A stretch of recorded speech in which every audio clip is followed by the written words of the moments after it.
So what did you check out this month? I watched House of Wax from 1953. I know you've seen this movie before. I remember you talking about it. And the remake with David Warner. Oh, okay. I didn't know he was in the remake. I knew Paris Hilton was in the remake, which is part of why I didn't watch it. Wait, I'm thinking of Waxworks. Oh. No, I have seen that.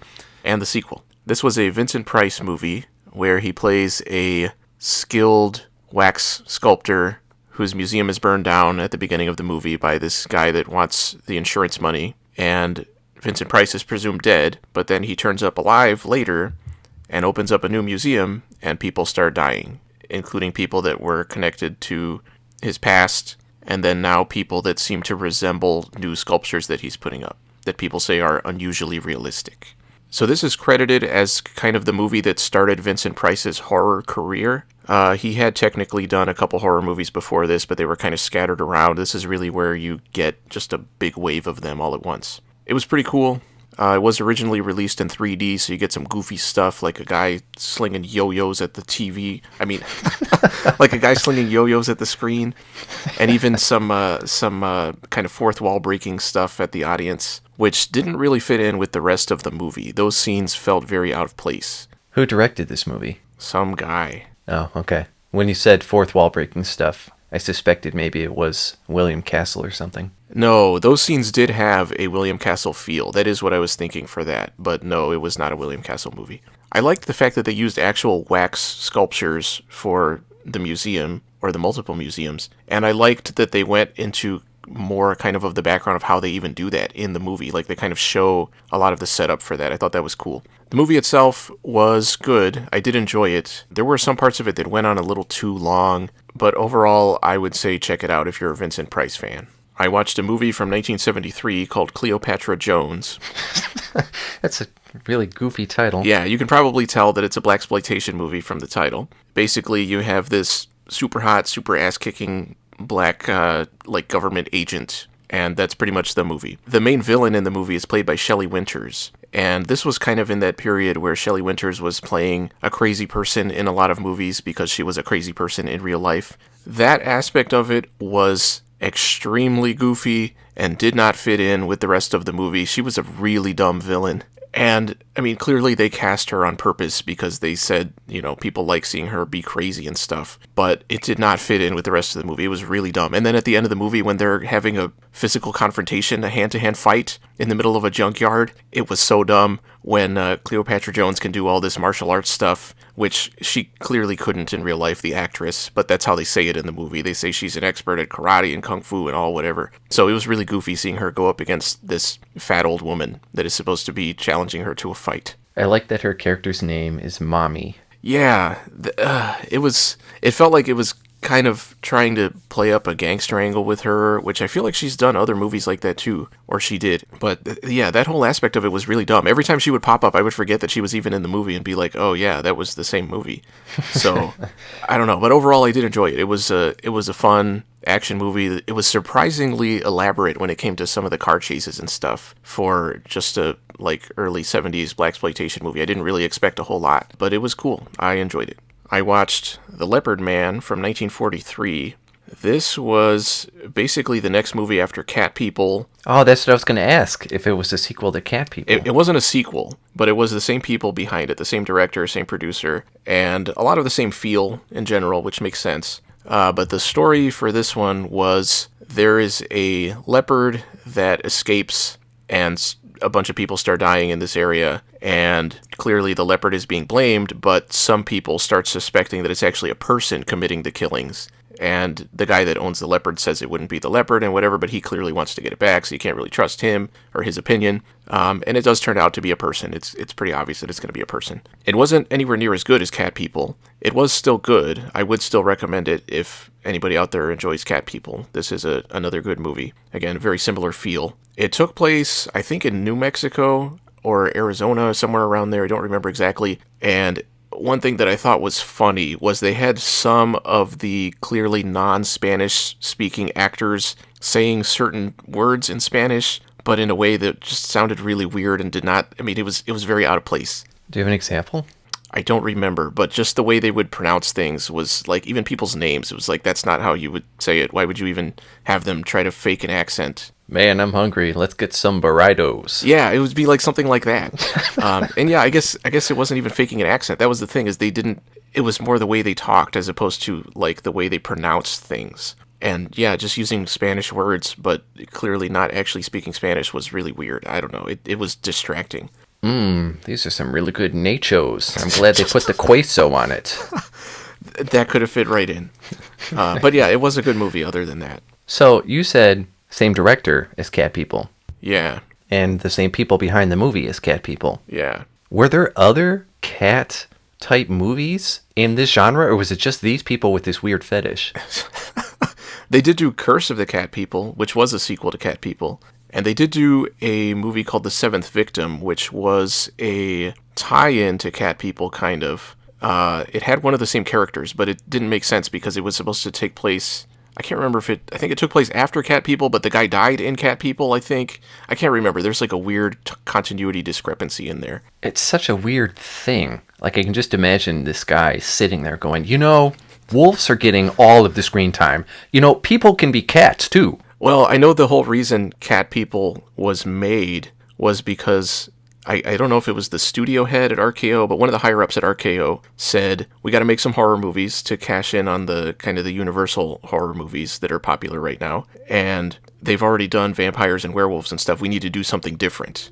So he gave them the title Cat People and said, figure out how to make a horror movie out of this. Yeah, but that's one movie. That's not saying, let's make 5 movies of cat people. Yeah, I don't know for sure if the Leopard Man title came from that as well. Honestly, I wouldn't be surprised because the title doesn't really make sense in the movie because it's just a guy that's killing people and the killings are being blamed on a leopard, but nobody in the movie says it must be a Leopard Man or something like that. So I wouldn't be surprised if it was the same situation where they were presented with the title and said, make a movie out of this. Unfortunately, no David Bowie song for this one. Yeah. I know I Walked with a Zombie was another one by the same people, and that was also a title that was presented to them, and they said, make a movie out of this. Okay. Well, at least zombies are a thing. Yeah. I mean, even the premise of Cat People is just weird, but they managed to make a really good movie out of it. I watched Alligator from 1980. So you're just on like a zoology theme this month?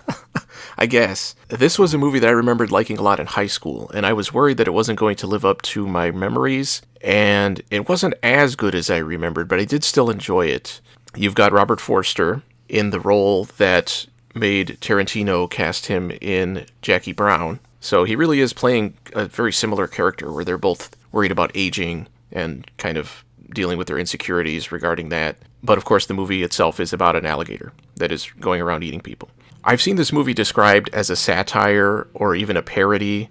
I would definitely not go that far, but it is kind of self-aware at times, and it kind of it realizes how goofy certain elements are and is kind of willing to run with them anyway when it comes to the idea of an alligator living in the sewers and eating people and stuff, and nobody believing the guy that saw it and all that kind of stuff. It is an entertaining movie. The alligator scenes feel like they don't fit in with the same movie. They feel like they're shot in a completely different way, and the main characters are usually not actually involved in those scenes. It's usually other people being killed and then them showing up afterward and trying to track it down. So that was a little bit weird, but it has a sense of humor, which I think really helps out a lot, especially given that this was coming out kind of in the wake of Jaws, when you were getting just tons of Jaws ripoffs on, focusing on different animals, and most of them were really lame and were not trying to do anything other than just make some money off of that. But this movie felt like the people making it knew what they were doing.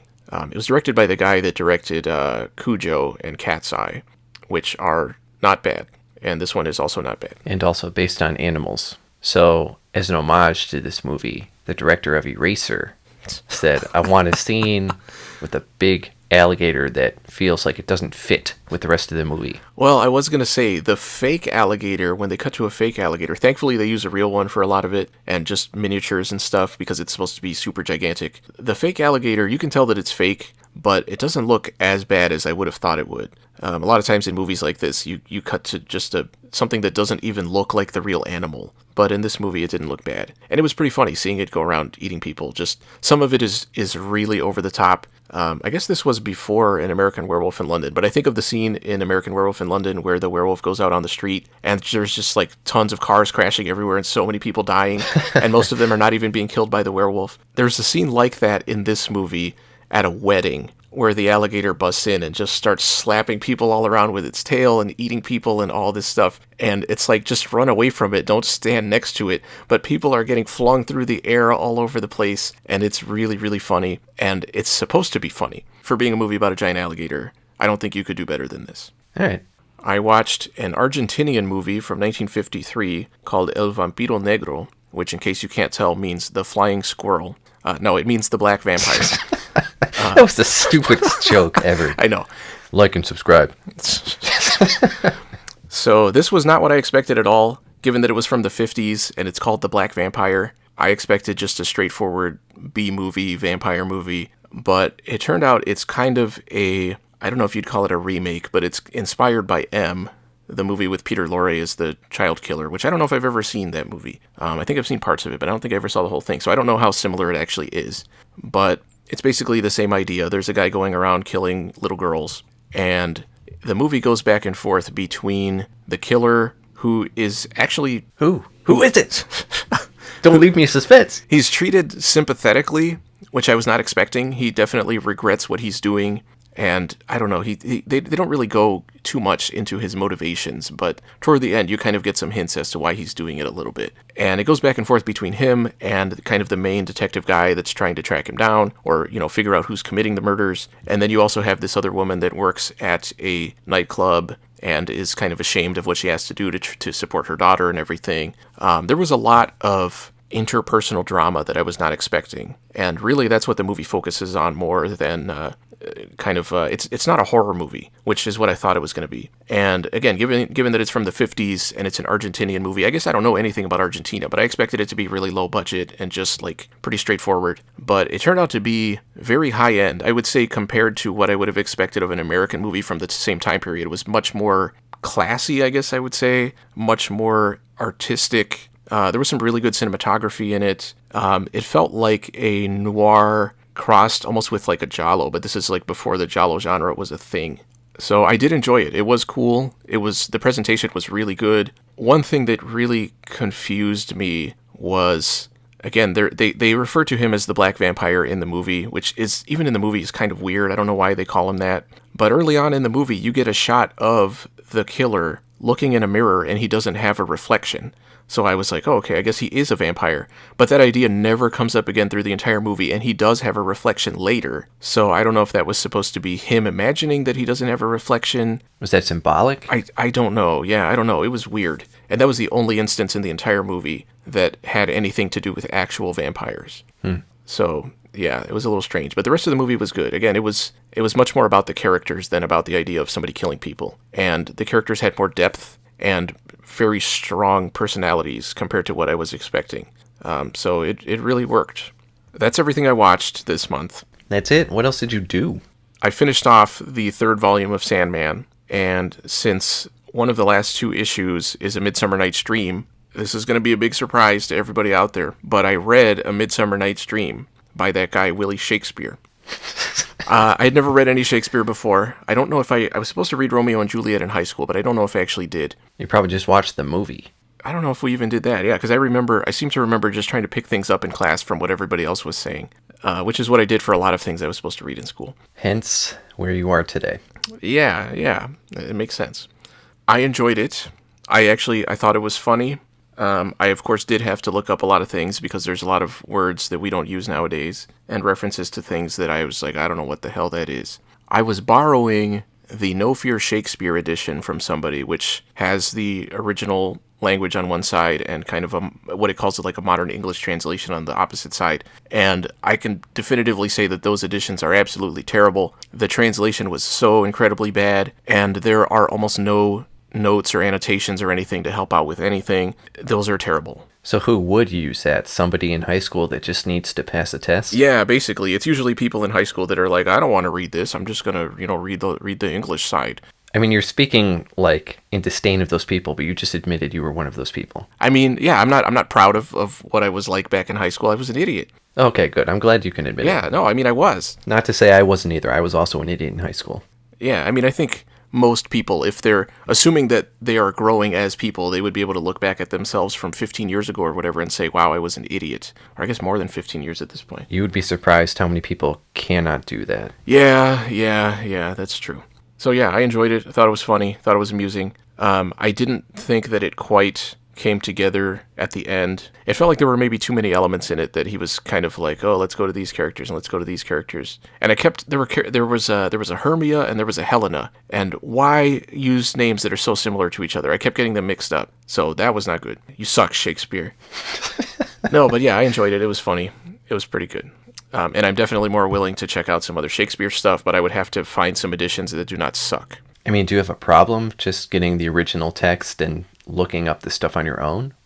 No, but I mean, you can look things up and you're going to find, mostly when you're looking stuff up like that, you're going to find different people citing different things and they're going to have different ideas. What I was looking at, I was using a website from some college, I think, some college professor. And I mean, some of the stuff that he was saying in some of his footnotes was just straight up wrong. You know, stuff where I could say, well, that's not what that means. Or like, I don't know, it was weird. Or he was like throwing his own opinions in on things and some of it didn't make any sense. So I don't know. I need something a bit more definitive. I'm sure if you did some research, there's someone who's regarded as like the definitive source. Yeah, well, the other thing is I also don't want to pay too much for him.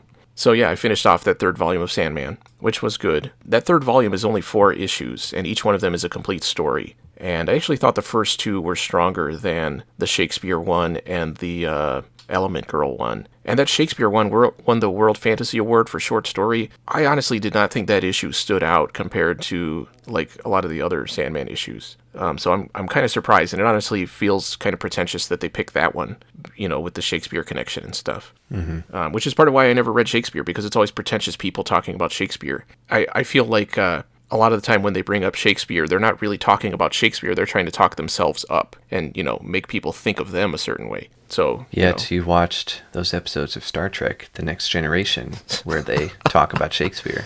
I was going to maybe go with something that was referenced in TNG for my next Shakespeare read, so I can go back and watch an episode and be like, wow, they got that all wrong. That seems like too much effort for something like that. Yeah. Anyway, from there, I went on to a Herman Melville book called Billy Budd, which he didn't finish before he died, I guess, in 1891, but people kind of went back and looked at all his notes and kind of tried to put it together as best they could. I had never read anything by Melville before. I knew he had a reputation for being long-winded and going on a lot of tangents, being very verbose. Oh, so you could relate. Yeah, maybe.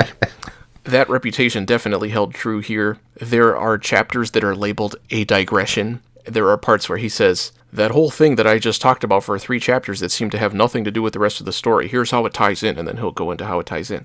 So the story is, Billy Budd is a guy that is serving on a ship, and I can't remember what he does, but he does something that lands him in jail, I think, and at the time they're kind of forcing prisoners to serve on ships sometimes. So he's one of the ones that ends up on this ship, and he is a very naive guy. He's pretty young. He's very good looking, he's strong, he's very likable, he's very outgoing, so everybody just kind of automatically likes him, which makes him naive. He's not used to people kind of trying to play tricks on him or anything like that, but there's one guy on the ship that really resents him for whatever reason, and decides he's going to go to the captain and tell the captain that Billy Budd is trying to start a mutiny, and that he's really a spy for, I can't remember, some other country. And the whole first half of the book, which it's not that long, it's maybe like 80 pages on my copy, the whole first half is setting up the characters. It's like, here's Billy Budd, and then it'll go into chapters and chapters and chapters of what he's like as a person. And it also talks about the setting of how there was a lot of tension among ship crews of, you know, worrying about mutinies and stuff like that, and the captains and the kind of the officers having to really be strict about maintaining order and stuff like that. And it was interesting the way he describes the characters, because he talks about the way they come off to other people as opposed to talking about their background. It was written almost like the author was relating something that actually happened, to where he wouldn't know necessarily what happened to a character earlier. He would just talk about what they were like now and kind of person that they were. So that was an interesting approach. And that was, again, pretty much the whole first half was just fleshing out the characters and fleshing out the overall setting before it really even gets into the story. So Billy Budd is accused of trying to start stuff and being a nefarious character, and nobody believes it. And, well, they pretty much know that it's not true. But without spoiling things, certain events happen that lead to the question of whether Billy Budd should be executed or not. And that's really what the focus of the book is at the end, is kind of the moral question of, is he guilty? Is it morally right to execute him in this situation? And kind of the difference between lawfully right and morally right. And given how far the first half of the book went in developing everything, I kind of thought it was going to go more into that idea in the second half. And maybe Melville meant to go more into it, but he died while he was kind of in the middle of working on it, I guess. Even though he does mark it as being finished. But he wasn't done kind of going through and revising things. Was he executed? No, I don't know how he died, but I'm not going to spoil the story if that's what you're asking. No, I'm asking if Melville was executed. No, I don't know how Melville died. I bet he was. One of his manuscripts probably fell on him. They're so thick that he ended up just dying. I did enjoy it. It was a good book. It did take a while for me to get used to his style because of just how long his sentences can go on and on for. There are times when I'll be reading a sentence and it'll get to like the next clause, and I won't be sure what the clause applies to or what the next verb is relating to, because it could be any number of things depending on how you read the sentence, and it's not until you read it farther along that you realize what it was referring to, and then you have to kind of go back and read it again to make sure you're reading it the correct way. So basically it's a blueprint for every kid who can't write. They can just point to Melville and be like, look, I'm trying to be like Melville. I actually was kind of thinking that at one point, yeah. But that's not to say it's badly written. It's not badly written. I liked that it had a unique style to it. But there are certain times when it's hard to know exactly what he's talking about unless you get farther into it, and then you kind of have to go back and read part of it again. Sure. Once I got used to it, it was actually easier in the second half. I think probably also just because it was more plot-focused in the second half. But yeah, I enjoyed it. From there, I went on from classic literature to 2009 and read a novel called Boneshaker by Cherie Priest. This was the first in a series. I'm going to read a quote from her where she kind of talks about what she was trying to do with the series. She said it was a deliberate attempt to create a literary magnum opus for steampunk. And she said, quote, "Steampunk, I think, has been hunting for that for a while." Pretty bold claims that she's going to do that. First of all, yeah, that's very kind of, it's really reaching. And that's before she even started to write it, she said that? Actually, no, I guess this quote was from after she wrote it. So yeah, it's already out there and people can read it, and, they know, that they can form their opinions of whether that, lives up to that expectation or not. Yeah, it seems like if that were true, then other people would be saying that, not you as the author. Well, I mean, that was her intention in writing it. Okay. And how did she do? This novel was absolute crap. As far as the steampunk elements, which even at the end of the book, it sounds like she's really, really interested in that, and it doesn't really come through in the book. There are a few elements kind of scattered throughout, like there are people that use airships at times, and there's a woman with a mechanical arm, but it doesn't really feel like a core element of the story, which is weird, because I would have expected it to be. So the idea is, back in the mid-1800s, in Seattle, there's a guy that builds a digging machine and digs all under Seattle. A bunch of buildings collapse, a bunch of people die, and this gas ends up being released into the atmosphere that starts turning people into zombies, which already, that does not feel like the first thing I would think of when I say steampunk, is not a zombie story. 15 years later, that part of Seattle has been walled off. The gas has been contained inside. There's still a bunch of zombies in there, which they even say, shouldn't they have rotted away by now? And they never explain why not. Mm-hmm. And it's even to the point where they're so easy to kill.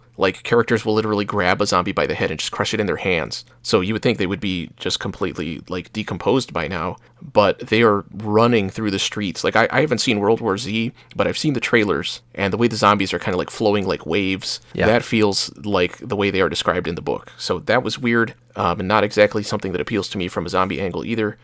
You could honestly have cut the zombies out even, and the book would have been pretty much the same.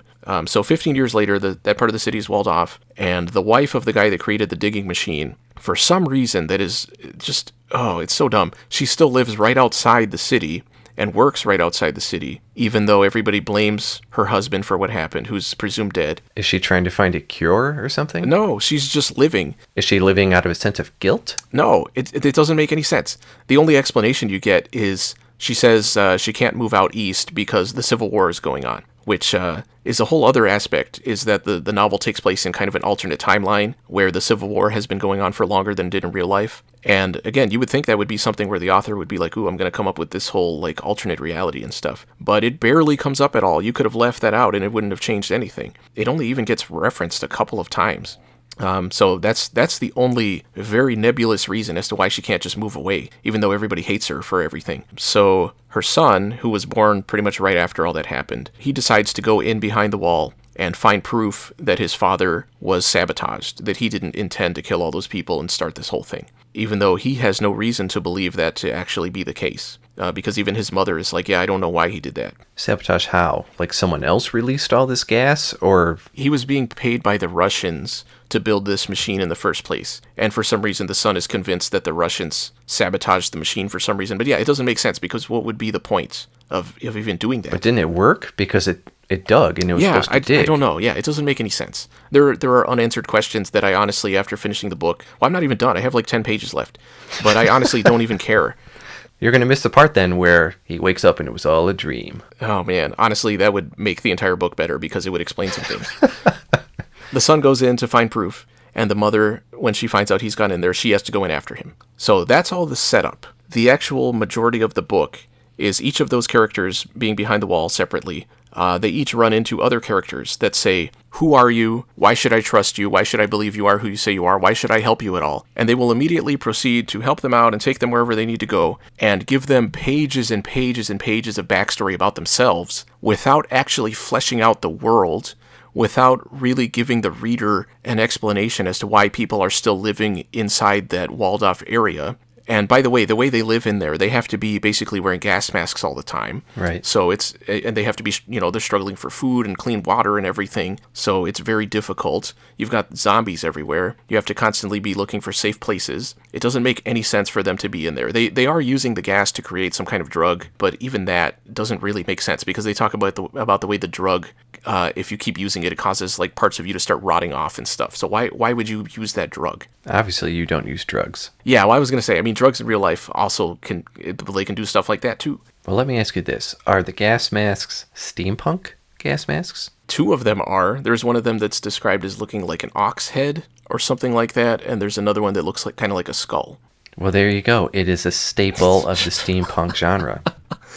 It is what we've been waiting for. So one of the things about that is you can only see the gas through polarized lenses. And they say right at the beginning of the book, nobody knows why. Okay, but we know how polarized lenses work in real life, and polarization can mean different things. You can polarize lenses in different ways. So why can you only see it through polarized lenses? That would be like, it doesn't make sense from a real life perspective. Your analogies are always so good. You can come up with something. No, I'm not. I'm not going to try to do something. Like your fireproof blanket made of DVDs. Well, actually, that's a good comparison, yeah. No, but it doesn't make sense because when they're in the walled-off area, the gas is so thick that when they look at it through their polarized lenses, it looks like everything is covered in yellow fog, and they struggle to see, what the next building is or where the zombies are and that kind of thing.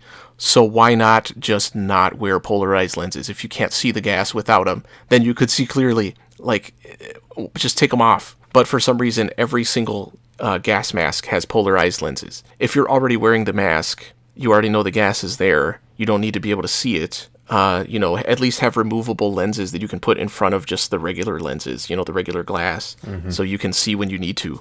And it's an element that never even comes up in the story. They could have just made the gas be visible the whole time, and it would have made more sense. Also because there are times when characters are not wearing the gas masks, but they still seem to be able to see the gas, which is just the writer just not being very good.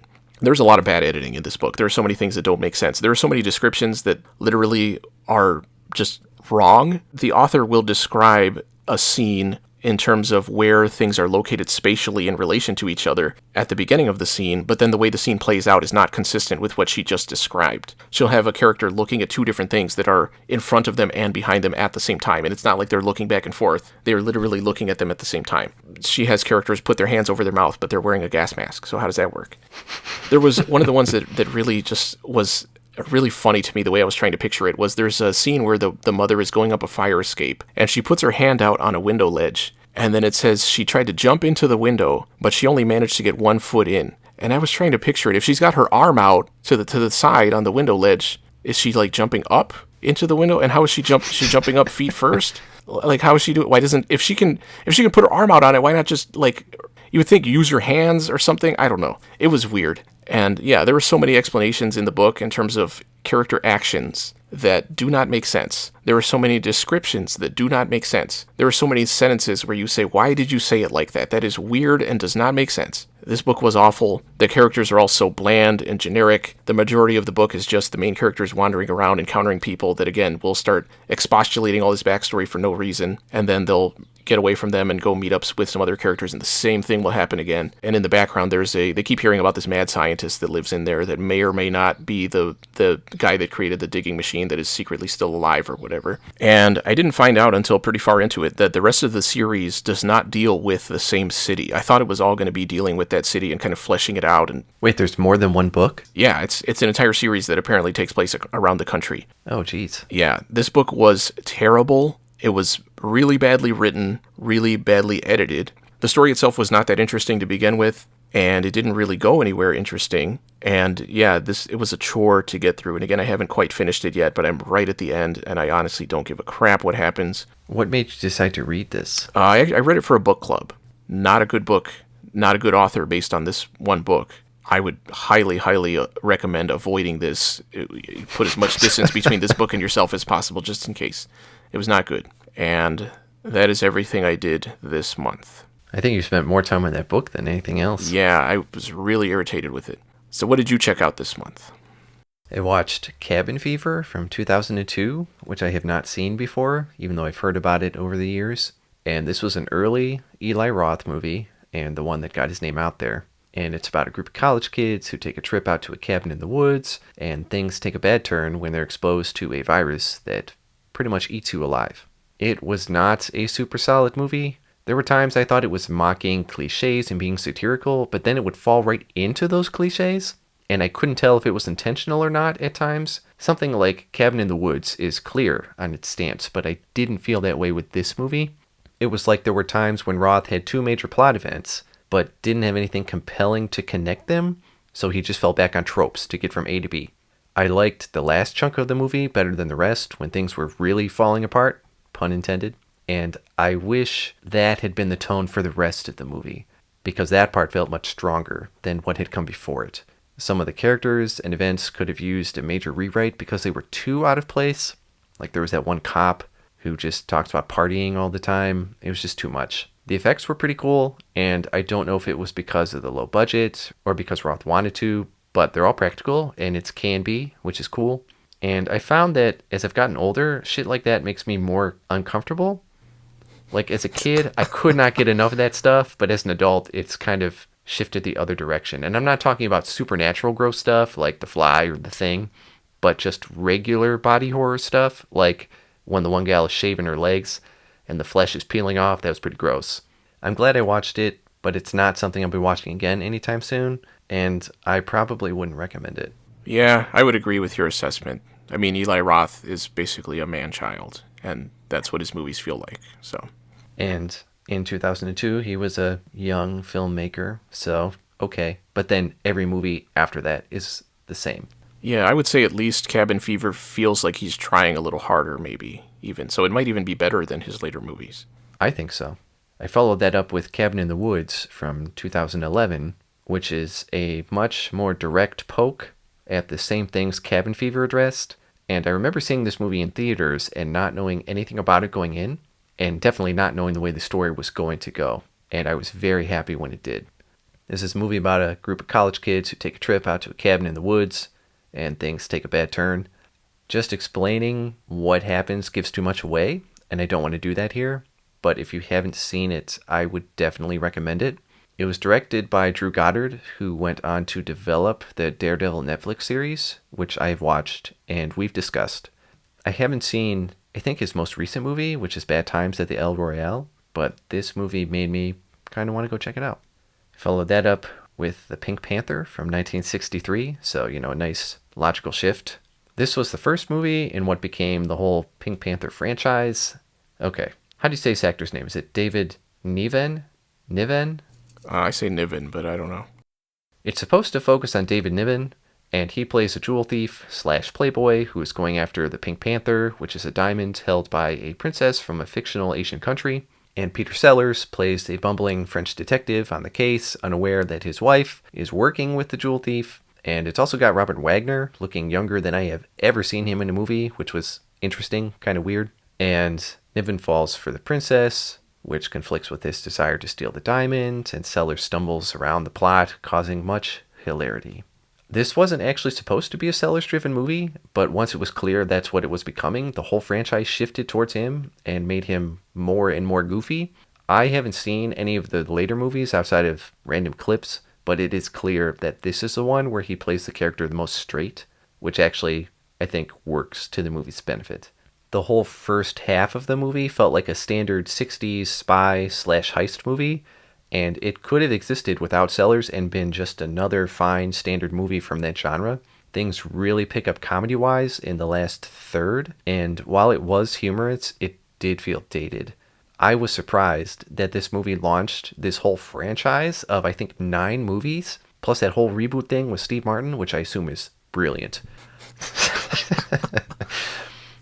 And I think I remember reading somewhere that the series was pretty much on a decline right after this one, and almost all of them were directed by the same dude. So I guess milk it for as much as you can. It was a competently made movie, and I'm glad I finally watched it, but I have no interest in watching any of the other ones. I followed up that by watching The Fable, The Killer Who Doesn't Kill from 2021. Are you familiar with this? I've never heard of that.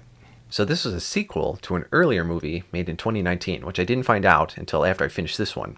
But I didn't feel like I couldn't follow what was going on, and I'm definitely going to check out the first one. So there's this dude who is a master assassin, nicknamed Fable. It's an action comedy, so there's goofy stuff like the myth surrounding him, stuff like he kills his targets in 6 seconds or less, stuff like that. But it's intentionally funny. He's been ordered to lie low and not kill anybody for a year, so he's living with another assassin, but things from the past surface, and that coupled with his sense of righteousness causes him to fall into a series of events that leads to a lot of violence. It was good. I really liked it. The story has deeper character connections and interactions than I expected, and even though it's an action comedy, there are some pretty unfunny things going on between some of the characters, but those balance well with the things that are funny. You should check it out. I think you would like it. Okay, it sounds interesting. I watched Oblivion from 2013. I remember seeing this in theaters back in the day and really liking the production design of everything. This movie doesn't do anything new or present any ideas that haven't been done before, but the presentation makes up for a lot of it. Tom Cruise plays this guy who is on a post-invasion / ripped-up Earth, and he lives with Andrea Riseborough. I don't know. And he's there with one other person, and their job is to maintain equipment that sucks up seawater for energy conversion because the rest of humanity is on one of Saturn's moons, and the two of them are nearing their assignment end and getting ready to go. Tom Cruise does work out in the field, and of course, because it's a sci-fi movie like this, he finds some things that make him question what's really going on, and eventually causes a whole adventure full of action and suspense and robots. Like I said, there's nothing we haven't seen before, but the presentation is good. And I thought Tom Cruise did a passable job with what he was given. And this was a year before Edge of Tomorrow, which I also remember liking. I'm going to have to watch that one again. The ending of this movie was way too storybook for me. I don't even know why they chose that ending. It was so sappy. I mean, it's like they just went up to a tree and just tapped syrup right out of it. I'd say it's worth checking out if you have a sci-fi interest and you can't find anything else. I remember the trailers making it look very generic, but I read some good reviews and it made me interested, and I also remember liking it, so I agree. I watched 1899, which is from 2022, And it was made by the same people behind the show Dark, which I watched last year maybe, and I really liked that one. So as soon as I saw this one, I knew I wanted to check it out. A bunch of migrants are on their way to America via steamship, and of course everybody has these secrets of their past and all that good stuff. And there's a ton of languages flying around because they're all from different countries, and that was really cool.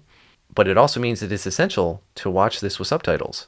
One, because that's how it was made, and two, because a bunch of characters don't understand the other character's language, so if you were watching it dubbed, it would be very confusing, because some characters' reactions wouldn't make sense if they all appeared to be speaking the same language.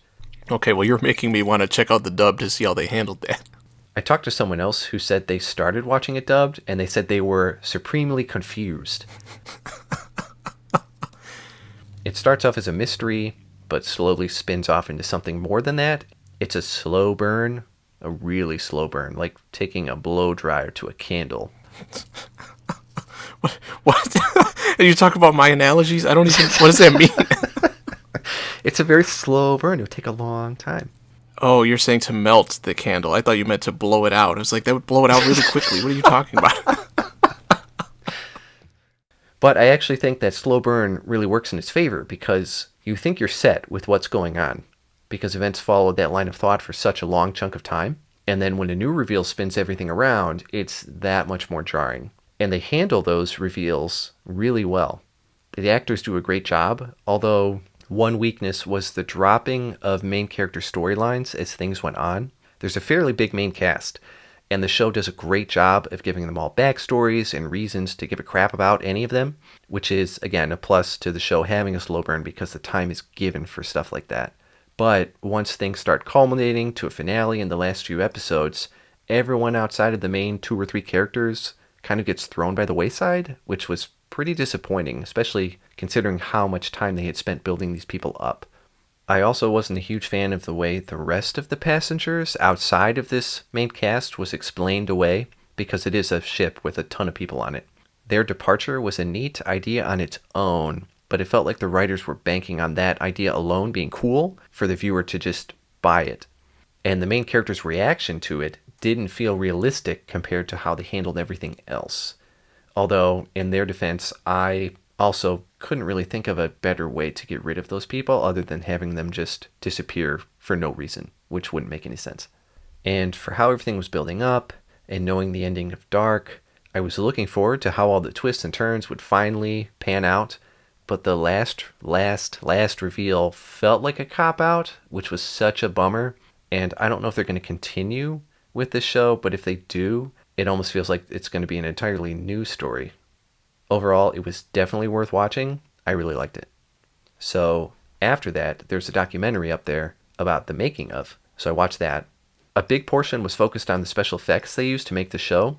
They used a stage that has this gigantic, rotatable 270-degree LED screens that they use for backgrounds and set extension, so they still had to build all the sets and everything, which was good. And from what I could gather, this was also used a lot in The Mandalorian.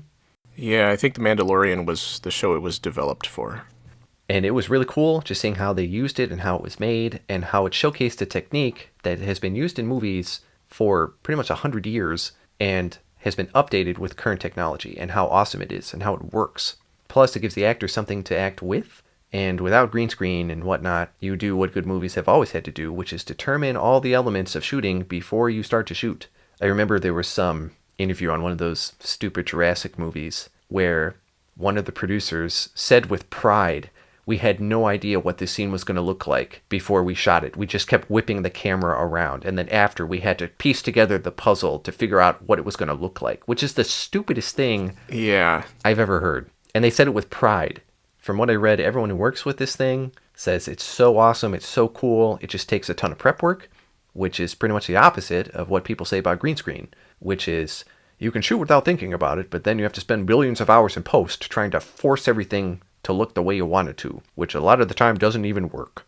This type of stage worked really well for this show because it took place in pretty much still locations. No one was doing crazy action scenes or anything. So I imagine for other movies and shows, it would be tougher to make everything mesh as well. But the fact that it exists and works so well for what it is so cool. I followed that up with another 2022 show, Wednesday, that Addams Family Netflix show. So the big advertising draw for this was that Tim Burton is behind it. He's doing an Addams Family thing, and I'm pretty sure he hasn't done anything with the Addams Family before. It focuses on Wednesday, played by Jenna Ortega, at her school, which is full of students who are werewolves and gorgons and whatever. And it turns into a detective story where she has to solve a series of mysterious murders. Even though Tim Burton directed half of the episodes and executive produced the whole thing, if you told me after I watched it he didn't do either of those things, I would have believed you. We've seen more recent Burton stuff that goes over the top in laziness to be Burton-esque in its design. You know what I'm talking about, right? Yeah. This is pretty much the opposite in that nothing feels Burton-esque at all, so I'm glad he was behind it. The story is very Nancy Drew adolescent drama. The characters aren't particularly interesting, and some of them are infuriatingly boring. Wednesday as a character on her own doesn't really work, because she needs to show all of these different levels of emotion since she's the main character, and really the only strong character in the show, and is put in all of these different situations. If she was deadpan the whole time, it wouldn't really work. But that's her character. You really need the dynamic of the rest of the family to express those types of personalities and behaviors. And speaking of that, the casting for the rest of the family was weird, not in a good way. They only show up once or twice, so it's not like they're a big part of the show. But I would never look at the character of Uncle Fester and say, you know who would be perfect for that? Fred Armisen. If that's who I'm thinking of, then yeah. But then again, I would have said the same thing about Christopher Lloyd. But Christopher Lloyd transformed into that character very well and played that role, whereas Fred Armisen felt like Fred Armisen in a Halloween costume and not really into it. Okay, and I just looked him up, and it is who I'm thinking of, so yeah. Gomez is played by Luis Guzman, and that was not a good decision. Gomez is always portrayed as a character with a ton of personality and charisma. Charles Addams even described him as a crafty schemer, jolly, optimistic, full of enthusiasm. And we've seen that in past portrayals of Gomez, John Astin on the old TV show, and he actually worked with Charles Addams to develop this character. And Raul Julia in the 90s movies, which are, well, the first one's really good. Casting Guzman was not a good decision, or at least a complete misperformance on his part. He played the character as nervous, timid, unenergetic, and hesitant. He just exhibited this sense of weakness. It was really weird and didn't make any sense. Overall, the show was not worth it, unless you're a drama-addicted teen who is also addicted to bad shows. I watched The Thing from 1982, which we've talked about regularly on this channel, so I'm not going to go over the whole thing again. But the reason I watched it is because someone who had not seen it wanted to watch it, so that's always a plus. And something that just reinforces what a cool movie it is. As soon as it was over, they initiated this discussion not of all the special effects and the grossness, but of the characters and their motivations and the story. And we eventually got to the special effects, but it was a testament to the whole movie that they chose to discuss the quality of the other stuff first. And they're a big dog lover, so they weren't too happy when all of that happened. I watched Police Squad from 1982, which was the short-lived TV show that eventually morphed into the Naked Gun film series. And I really like those movies, at least the first one and most of the second one. And I was afraid the show wouldn't be up to snuff, but it was pretty damn funny. There's a chunk of jokes that were eventually used for the movies, but they all appeared here first, so it works. Leslie Nielsen plays a police detective, and each episode is a different case that he and Alan North have to solve. And the show is a spoof on earlier crime dramas, and the humor is often thrown in straight-faced. There's no laugh tracks, there's no, this is the funny part, which is very refreshing, and it makes it that much funnier. It is also the reason why some people attribute the show to failing, because people had to pay close attention in order to get the humor, which is so idiotic. So basically, the network said people are too stupid, or maybe it's just us, so let's cancel this show. I actually found these commercials for Red Rock Cider from back in the day where they use the exact same humor, but it's all smashed into a 1-minute commercial, which is actually pretty impressive. It's like watching an episode at 20 times speed. So if you want a quick look at the type of humor that the show is, you can find those commercials on YouTube pretty easily. I was surprised at how much they reused some of the same gags between episodes, and I wonder if it had kept going, what they would have come up with. But we have the movies, so that's fine with me. Yeah, I mean, you definitely enjoy that kind of humor more than I do. I can appreciate it, but sitting through a whole movie of it is too much for me. That's all I watched. I read Neuromancer by William Gibson from 1984. Have you ever read this one? I have not. So this is the cyberpunk novel, and I've always read about how impactful it was and how cool it is and all that. So I finally picked it up, and it was really cool. It was written in 1984, and Gibson did not have a technology background, but he had a good imagination, so it's this weird sense of the future from this retro standpoint. This dude named Case is a skilled hacker, and you can jack into cyberspace and the Matrix and all that, but he screwed with the wrong people, and they damaged his nervous system so he can't jack in anymore. So he's taking dangerous jobs because he doesn't give a shit anymore about anything. But then this mysterious figure offers him a job saying he can fix the damage as long as he takes his job. So he accepts, and he works primarily with a woman named Molly, and there's hacking and spying and AIs and hidden pasts and weird characters and a whole bunch of other future stuff, and it was really good at world building, and I was engaged pretty much the entire time. It was definitely worth checking out. I skipped ahead to 2022, and I read Stephen King's most recent novel, Fairy Tale. Basic premise: a kid named Charlie stumbles into a fantasy world and ends up having to save it. So it's like a fairy tale. The whole first chunk, though, before he goes to this fantasy world, focuses on Charlie and the relationship he develops with this old dude and his dog, who just lives in isolation in his house up on a hill. And that was the best part of the book. Unfortunately, it kind of gets thrown away after a while. The rest of it dealt with the fantasy world, and the whole book was such a surface-level read. Despite clocking in at 600 pages, it was very light. It was too long for the story it was telling. There were those creative Stephen King moments of interesting characters and the world background, but it was not enough to justify the whole book. Something I did find interesting was Charlie as the main character. He's outside of King's norm. He's 17, he's super good at sports, he's well built, he's athletic, he has no physical problems, and because of his strength and build, he doesn't have any problems throughout the story due to that. Typically, King protagonist kids have some kind of weakness, whether it's physical or mental, or just because they're a kid, and they're in stuff way bigger than themselves.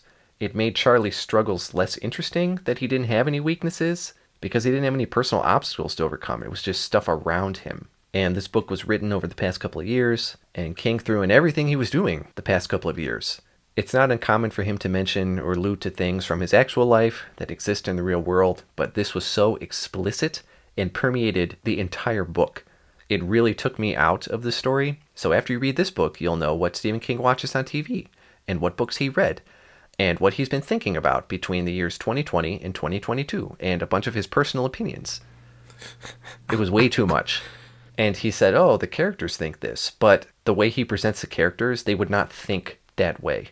Something else that annoyed me was all the people in this world speak a different language, and when Charlie gets there, he automatically speaks it, which is fine, whatever. But he'll say things like, I said awesome sauce, but it didn't come out as awesome sauce, it came out as something equivalent in their language, but I can't tell you what it was. And he does that about 15 million times, all the way up to the very end of the book. It's one thing to say, this was the word or phrase I used. It's another thing to say, there was a word or a phrase, but I can't explain what it was. It was annoying. Also, the book is called Fairy Tale, and it is a fairy tale. And a lot of it is super cliche, but it's really annoying when Charlie says every 5 minutes, yeah, it was super cliche, but that's the kind of story this is. Shrug. This was a very skippable book, and I read that King pretty much wrote this for himself, just to make things seem not as shitty over the past couple of years, and it really feels like that. Compared to his past fiction, fantasy things like The Outsider and The Institute, this book is weak. If you want to read one of his books about a kid being thrown into another world and having to deal with all of that, I would recommend The Talisman. And if you want to read a book covering straight fairy tale fantasy stuff, I would recommend Eyes of the Dragon, because both of those are way better than this one. Does it tie into any of those or anything else? Really weak references. Is that world that he goes to, does that world relate to another world or anything like that? No, but he says, stuff like if there's this world, there's probably a bunch of other worlds. And it's like, well, yeah. One time he'll say a greeting from the Dark Tower, and someone's like, that's an interesting greeting. And he's like, yeah, I don't know where I've heard that before. Oh, jeez. I read Black Paradox by Junji Ito, which was published over here in 2022, but it's originally from 2009. There's these 4 young people, and they all decide to commit suicide together because of various circumstances in their lives. They don't know each other, so they all meet up, and some weird stuff happens because it's Junji Ito. Eventually, one of the guys, there's 2 guys, 2 gals, one of the guys starts vomiting out these shiny stones, perfect spheres. And this is typical Junji Ito, where there's not really an explanation for the weird stuff that happens. The focus is more on how the characters react and deal with the stuff that happens. So they find out that these stones are this new unknown mineral. So 2 of the 4 say, man, we can probably make a shit ton of money with these. And the guy who's vomiting them up, eventually there's too many and his stomach just explodes and it's gross. But the 2 people who are benefiting financially from all of this say, whatever, we're going to take all of these, we're going to only sell a couple, hold the rest for ourselves to drive up the value. And of course it turns out that the stones contain the souls of dead people and have a ton of energy in them. So somebody hits it with a hammer to try and break it, and it just kind of blows up with all these crazy soul shit things flying around. Someone shoots one with a gun and it causes a nuclear explosion, like takes out a whole city. But then it takes another turn in that the dude's stomach was this portal to the afterlife, this other world where all these souls were. And his stomach has been taken by this crazy-ass doctor who cultivates it in a swimming pool in his basement and just makes it huge. It was good. I really enjoyed this story because of all the twists it was taking and how gross it got and unexpected things. So the main girl, who was like, I don't actually want to kill myself after all this happened because it's just so weird and I'm not thinking about that anymore. It turns out that all 4 of them, not just the dude with the stomach, have some sort of portal on their body that leads to this other world. And I'm skipping over some stuff, but I'm just hitting the main points. That sounds so weird, even for one of his ideas. I know. So the doctor says, okay, we're going to send somebody through the portal in this giant stomach in my swimming pool to bring out a bunch of stones. So they send in this diver, and, they're holding onto the tether, and it starts going crazy, and they're like, oh, let's pull him back out, and they pull it back out, and he's just blown up and just disgusting, and it's gross. And it turns out that the only person that can go through the portal is the person themselves. So this is a part that didn't really make sense to me. Okay, this is the part that didn't make... Okay. The guy whose stomach blew up, the reason he wanted to kill himself initially is because the robotics company he worked for made a perfect clone of him that was more him than him. And everyone treated the robot clone like it was actually him and kind of threw him off to the side. So he's like, I'm going to kill myself. So they get the robot to dive in, and he keeps pulling out all of these stones because he's a perfect enough clone. And one of the other girls has this big birthmark on her face. And eventually that birthmark starts spitting out these stones. So that's gross. So the doctor, because he's a doctor, takes it off, and then he cultivates that in a different swimming pool, because now he's got 2 of these portals. And he also starts a romantic relationship with her. But he had also started a romantic relationship with the other girl, who turned him down and said, this is wrong, we shouldn't do this, so he locked her in a room, which is also very typical of Junji Ito. And then the other guy, it turns out the portal for him is his shadow. And he wanted to kill himself initially because he kept seeing a doppelganger, which was actually his shadow, and it was just evil and whatever. So he can walk through his portal at will. And he basically just submits to this crazy doctor. He's like, fine, whatever, I'll just do it. And the last girl, the main character, it turns out that her portal is a tumor in her brain. So the doctor goes in and pulls it out. And she is also at the point of I just don't give a shit. So they got these 4 people going into their portals to pull out all of these stones, and the girl who had the brain tumor, now that she doesn't have the brain tumor, she can see the future, and she says, you know what, we're going to do this. This doctor is going to be put on this pedestal of being the greatest person ever, but eventually things are going to backfire and everyone's going to destroy him and eat him alive, and it's going to suck. So we might as well just go with it. And they do, and that was the end. It was one of his more weird stories that I've read lately, and it was very focused outside of the beginning. The beginning was a little unfocused. I wasn't sure where it was going to go. But once it established the stones and that whole thing behind it, it was really good. The ending wasn't great, but I enjoyed the read very much. And because it was from 2009, it felt like one of his stories from 2009 because his more recent stuff doesn't feel like this at all. If you're interested in Junji Ito, I'm not sure if this would be the right one to start with. Maybe once you've established that you like his stuff. That's all I read. I played Atari 50, the anniversary celebration, which came out very recently, which is a celebration of Atari's anniversary, and it was developed by Digital Eclipse, which sparked my interest because they do a good deep dive on the history of stuff, like they did that Ninja Turtles game I talked about last month or a couple months ago. And this was no different. There was a lot of history, timeline, interviews with people who actually worked at Atari back in the day, and a huge game library. And there was an Atari game a while back, I think it was the Flashback Collection or something, which was just a collection of Atari games, and that was kind of whatever. But this one felt much more like a museum. And the cool part is when they're discussing certain games and facts about it and what it did, you can play the game right there from the timeline. You don't have to go to some different menu or go to a different area to play the game. The people they interview, it's been a long time since they worked for Atari, so they have no qualms about saying why things worked, why things didn't work. And it really seems like greed and hubris were the reason why Atari failed. And once Warner bought them, Warner not wanting to take any risks and not understanding what Atari was or how they worked and just trying to turn it into a regular money-making business, which they did, but eventually just collapsed. It was really interesting. I spent most of my time going through the history of everything, and something that was really unique was it covers the computer era of Atari and also later things like the Lynx and the Jaguar. And I imagine it was very annoying to have to emulate Jaguar stuff. But it was cool to be able to play these games. I knew one kid who had a Jaguar back in the day with that controller looked like a toilet seat. So it was cool to be able to do that and play stuff on the Lynx. Because, I mean, who's going to buy a Lynx? I mean, if you went on eBay now to look for an Atari Lynx, I'm sure it would be pretty expensive. And what would be the point of having it other than just to say, I have this? It's not like it's in high demand by people for great games. But it's cool having all of those arcade games in one spot, and Digital Eclipse always does a really nice job. Lots of good options. And the last thing I played was Earthbound, which was released here in '95, and it is my favorite game of all time, no question. At the time, it was not really well received because the marketing was not great. They weren't sure how to market it. The writing is so good for this game. People mostly talk about it being quirky and funny, which it is up until you achieve what you think is the main objective. And then it really dissolves into this deeper and emotional thing that you would not expect from a Super Nintendo RPG from 1995. It was just made by really smart and gifted people who all knew what they were doing and who all meshed well together.